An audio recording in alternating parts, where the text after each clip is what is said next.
الحمدللہ والصلاة والسلام علی رسول اللہ اما بعد۔ معزز سامعین، قرآن حکیم کی سورہ بقرہ کی آیت نمبر 14 میں منافقین کا یہ رویہ ذکر کیا گیا کہ وہ جب کافروں کے پاس جاتے ہیں تو ان کو جا کے بتاتے ہیں کہ ہم تو ایمان والوں کے پاس گئے تھے بس مذاق کرنے کے لیے، ہم تو ان کا مذاق اڑاتے ہیں۔ اللہ تبارک و تعالی نے ان کے اس رویے کا جواب یوں ارشاد فرمایا کہ اللہ یستہزئ بہم، اللہ تبارک و تعالی ان کو ان کے مذاق کی سزا دیتا ہے۔ یہاں پر اللہ تبارک و تعالی کے ساتھ جو نسبت ہے استہزاء کی، اس کے دو انداز سے ترجمے کیے جاتے ہیں۔ علماء اس کا ایک ترجمہ یوں کرتے ہیں کہ ہم اس لفظ کو اسی طرح ذکر کر دیتے ہیں، استہزاء کا ترجمہ نہیں کرتے۔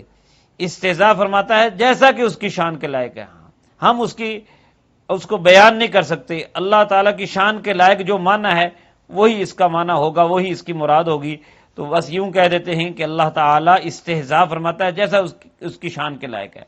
اور دوسرا مفہوم یوں لے لیا جاتا ہے کہ اللہ تبارک و تعالیٰ ان کو ان کے مذاق کی سزا دیتا ہے، مذاق کا بدلہ دیتا ہے۔ یہ سب کچھ اس لیے کہ یہ جو باتیں ہیں، مذاق کرنا، ہنسی کرنا، یہ انسانوں میں پایا جاتا ہے اور یہ عیب ہوتے ہیں ہنسی مذاق کرنا۔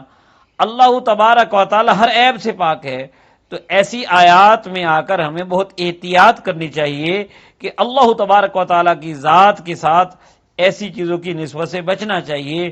اسی لیے یہ دو طریقے جو میں نے عرض کیے کہ ایک یہ کہ اس کا ترجمہ ہی نہ کیا جائے اور ساتھ کہہ دیا جائے کہ جو مراد اللہ تعالیٰ کی ہے جیسا اس کی شان کے لائق ہے، اور یا یہ ہے کہ ترجمہ کیا جائے تو اس سے جو مرادی معنی ہے وہ لیا جائے۔ جیسے کہا جاتا ہے جب کوئی کسی سے برائی کرتا ہے تو اسے کہا جاتا ہے کہ برائی کا بدلہ برائی ہوتا ہے، تو اس کا یہ نہیں مطلب ہوتا کہ برائی کا جو بعد میں بدلہ ہے وہ بھی برائی ہے، بلکہ وہ تو عدل ہے۔ اللہ تعالیٰ نے قرآن پاک میں ذکر فرمایا وَجَزَاءُ سَیِّئَةٍ سَیِّئَةٌ مِثْلُهَا، کہ برائی کا بدلہ اسی جیسی برائی ہے۔ تو جو پہلی تو برائی ہوئی، دوسری جو ہے وہ اس کا بدلہ ہے، وہ تو عدل ہے۔ تو بہرحال اللہ تبارک و تعالیٰ ان کو سزا دیتا ہے، اور ان کی سزا کیا ہے؟ ایک تو ابتدان یمدہم فی طغیانہم یعمہون، اللہ تعالیٰ انہیں ڈھیل دیتا ہے، وہ اپنی سرکشی میں بھٹکتے رہتے ہیں۔ وہ لوگ یہ نہ سمجھیں کہ ہم اسلام کے خلاف، مسلمانوں کے خلاف، پیغمبر اسلام حضرت محمد رسول اللہ صلی اللہ علیہ وسلم کے خلاف باتیں بھی کر رہے ہیں اور سازشیں بھی کر رہے ہیں، لیکن ہمیں کچھ نہیں ہو رہا، ہم دنیا میں جی بھی رہے ہیں، ہمیں فوائد بھی مل رہے ہیں۔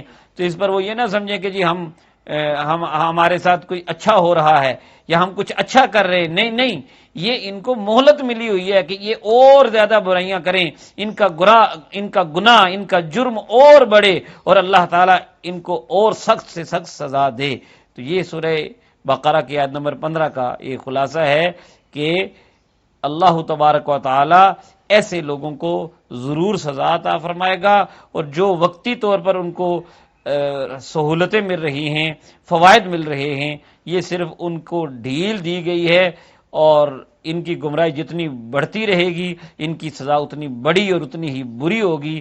اللہ تبارک و تعالی ایسے لوگوں سے ہمیں محفوظ رہنے کی توفیق نصیب فرمائے۔